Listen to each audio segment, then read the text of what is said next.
And I've been talking to the founder and chairman of Wetherspoons this morning, Sir Tim Martin, and I was getting his reaction, first of all, to today's inflation figures. Well, having been trading for over 40 years, we've had a lot of it, and pretty high in the 80s, very high in the 80s, down a bit in the 90s, and then we had a quiet period, and then we've had trouble recently. So I think one of the main things about inflation is no one predicts it very well. So interest rates have started going down because inflation's going down, and then it starts going back up. So I just hope it isn't too high like everyone else. And But you're quite good at absorbing cost. We in a way we have to be. If you're running a business, you have to try and be good at absorbing costs. So I will take your compliment. Well, I mean that in the sense that, so inflation is going to tick up this year. Everyone expects that. But taxes are going to go up too, aren't they? By a heck of a lot. Much more than inflation for us is the level of tax. How much are we talking about? We're talking about 1.2 million for Wetherspoon a week. A week? Yes, it's a lot, and it's more for pubs and hospitality than for supermarkets because we've got more labour costs per pint. And does that also include the national wage, the minimum wage that's going to go up as well? Yes. So what does that mean then? Does that mean that you look at opening fewer pubs? Does it mean fewer employees? Does it mean some people might have to lose their jobs? No one's going to lose their job at Wetherspoon, but I suppose it makes you circumspect about what you're going to open in the future as a matter of common sense, because you're trying to calculate, can we still make a profit? I think when you get high taxes, it impacts most on small towns, I would say, because they're the ones with the lower levels of sales and that lower numbers of people about. So I think in the pub and restaurant industry, it'll be the smaller towns that'll be under more pressure. Can you see prices going up for beer, for breakfast?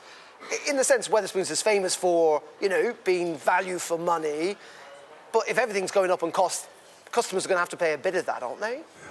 I think we're speaking almost not of Wetherspoon, because we'll try and do our calculations and have prices as low as we can. But overall, prices are certain to rise by the 1st of April. I think when the taxes kick in, there will definitely be an increase and an increase in inflation as a result of the tax increases.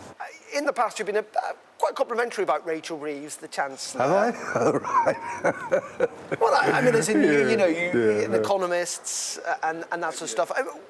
What do you think, more than 6 months in, of how she's performing?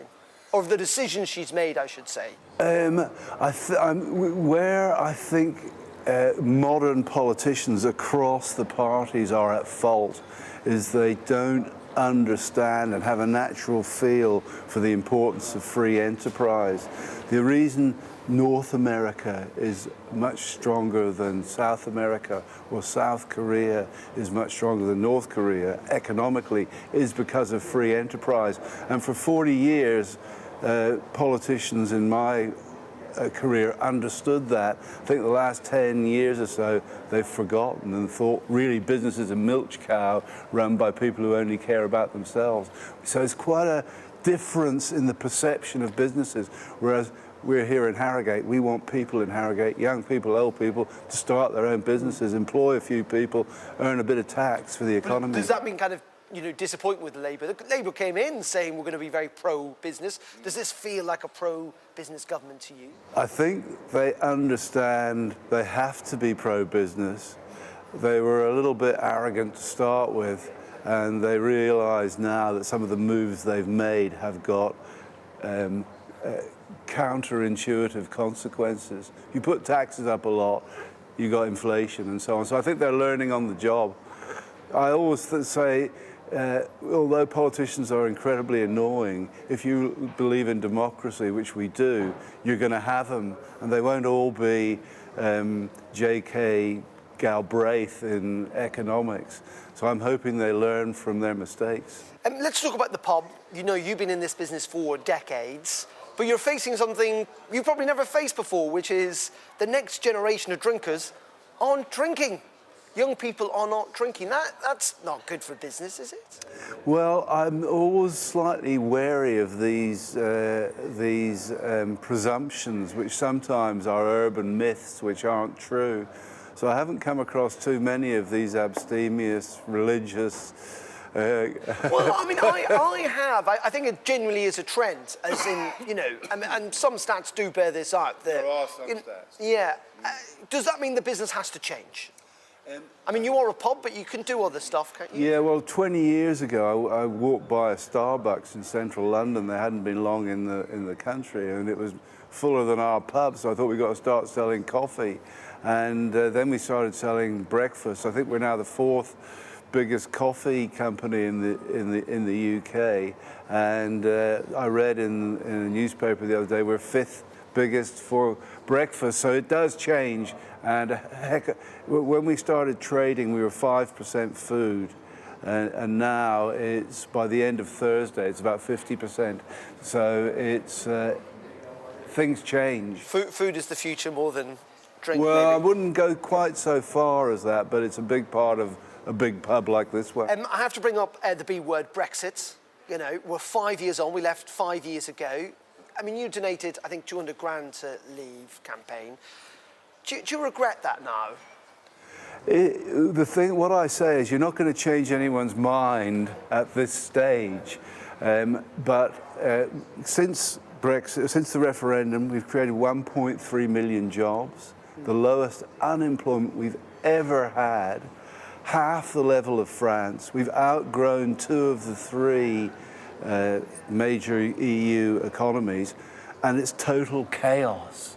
But somehow democracy works, and free markets. So essentially, no regrets is the bottom line. Well, I regret we didn't adopt in certain areas more sensible policies. I regret that today. As to whether I would like to have a system where the president is unelected, which is true of the EU, MEPs can't initiate legislation, and a court, which isn't responsible to any democratic institution, that was the basis for my decision. That hasn't changed, so I don't regret it at all. Je ne regrette rien. Okay. Moi.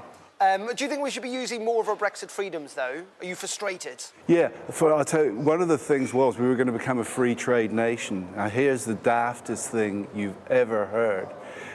We import bananas from around the world. They get weighed at Dover or some other port by British people, and we, the public, pay a tariff, which is another word for a tax, on bananas. When I last looked, even in Harrogate, we weren't growing many bananas. So that's the sort of thing we could eliminate to the benefit of... I assume then you're not a fan of Donald Trump. You talked about North America. He's someone who loves tariffs. Well, I never pick on people who've got nuclear weapons. It's one of my main principles in life. But I do think with regard to politics in America, for example, that it's up to the Americans to decide. They had a hell of a decision and a hell of a debate, and they had to have Donald or Kamala, and they went for Donald. So far be it from me to criticise him. Just talking about politics here, though, because, it does matter who's in charge of the country. What's your impression of the new Conservative leader, Kemi Badenoch? Believe it or not, I haven't sort of micro-analysed her or any of the other leaders, really. I've tried to, apart from Brexit and opposing the euro, I've tried to stay out of party politics if I can. Are you an admirer of Farage, though, for example, given, you kind of essentially campaign for Leave together? Well, what I say, people ask me about Farage, and I say, I quote Ken Clarke, who was a Remainer and Chancellor of the Exchequer, and he said Farage is the most important politician in the last, in Ken's career. So he's a very important politician, amazing speech maker, clever guy, but do I agree with everything he says? Possibly not. Just two final business questions, if you can. One of the reasons people will suggest that you're so cheap is because you kind of squeeze suppliers. You're like the big supermarkets of the pub world, that people don't get a good deal. Is that fair? I don't think it's fair, no. I mean, people wouldn't trade with us for a long time if we were unfair. So we deal with more microbrewers than any other company. We deal with, hundreds of small brewers. We've been dealing with Green King and Heineken and Carlsberg for 45 years, Guinness for 45 years.